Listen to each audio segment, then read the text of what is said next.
Hi, my name is Kevin McGreen. Thanks for joining me today, and welcome to the information session on a solution to the Justice and Jesuit higher education system problem. This is going to be difficult. I wish Team Beta was here.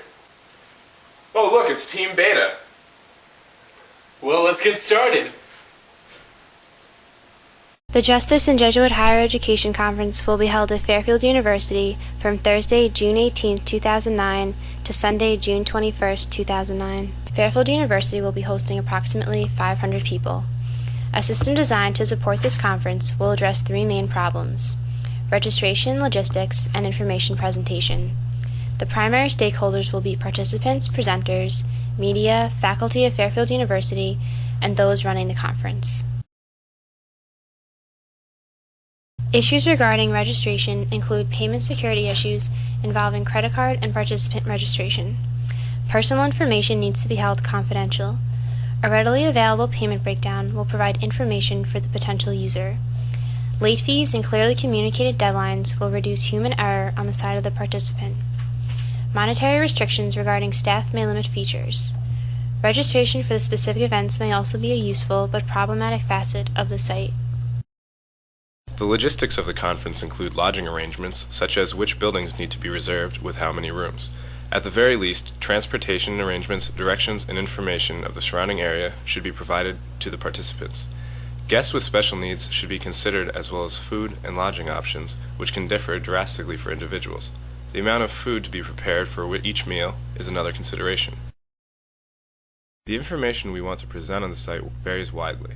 First and foremost, registration details and logistics of the conference will be necessary for all participants. Also, listed should be emergency contact information and a map of the campus to facilitate the weekend.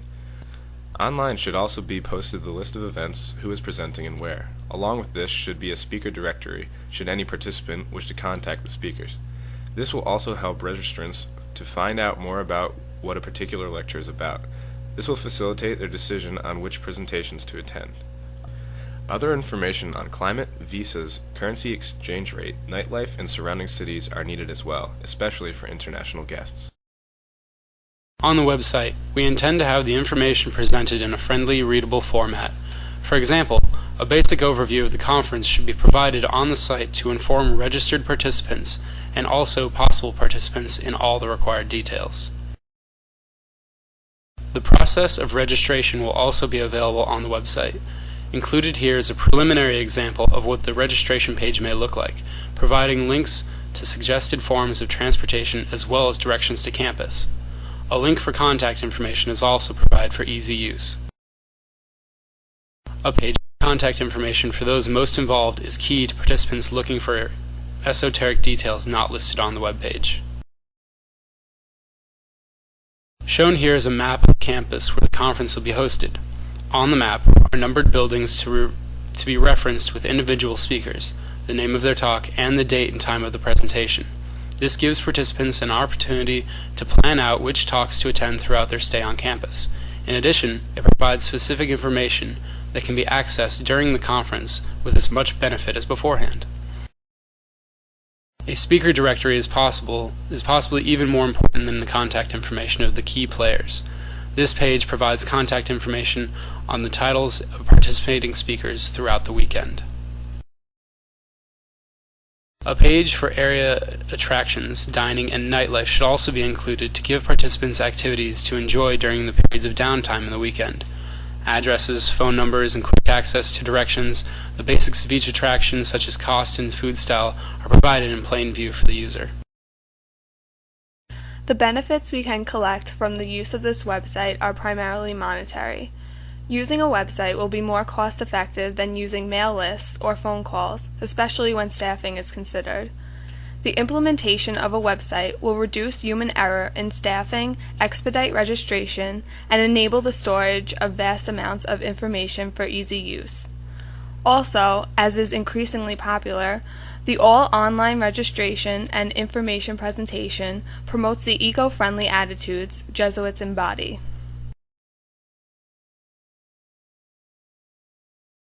The website needs to have information on the conference readily available to the user. Conference details need to be easily accessible and include the dates and times, the speakers and the locations of the presentations, the abstract papers to interest the participant, sign-ups for particular events, and any deadlines. The features would include, as already mentioned, online registration. Also included is networking options and contact information. And perhaps most importantly, the ability to update the website with the most current changes. Food and lodging information needs to be listed there as well. Within the speaker directory, should the speakers wish, they can present their abstract papers or summaries of their talk on the website. These documents could be accessed by any registered participant through PDF, doc, and HTML pages. Under the event page of the website, participants can sign up for specific events, as well as find times and registration deadlines for each individual lecture. The feasibility issues begin with organization. Finding the resources and facilities needs to be considered, along with the potential risks of the system. The main risk with this system is that users without internet will be excluded from registration. The resources involved, such as system developers, analysts, technicians, and users, the team members, and a champion for the project, and sponsor. All of these people are involved in the planning of this event. Resources also include hardware, software, databases, and payment systems that need to be integrated. Monetary resources for the budget are also required to purchase or fund the renting of the above-mentioned technological resources and pay fees for people services. Technical feasibility includes the development of a security system, messaging system to inform and update all participants regarding this event. The implementation of a hit counter will also be helpful to collect data from each visitor for little to no extra cost. Through the previously mentioned hit counter, the site would be able to track IP addresses, browser information, operating system information, as well as location and internet service providers. This information can be used to create an overall image or demographic of the users visiting the site.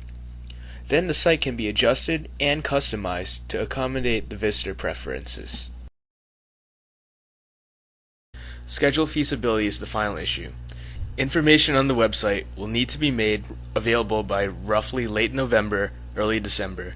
The online payment must be readily available for about December, early January in order for people to begin networking and taking advantage of website features.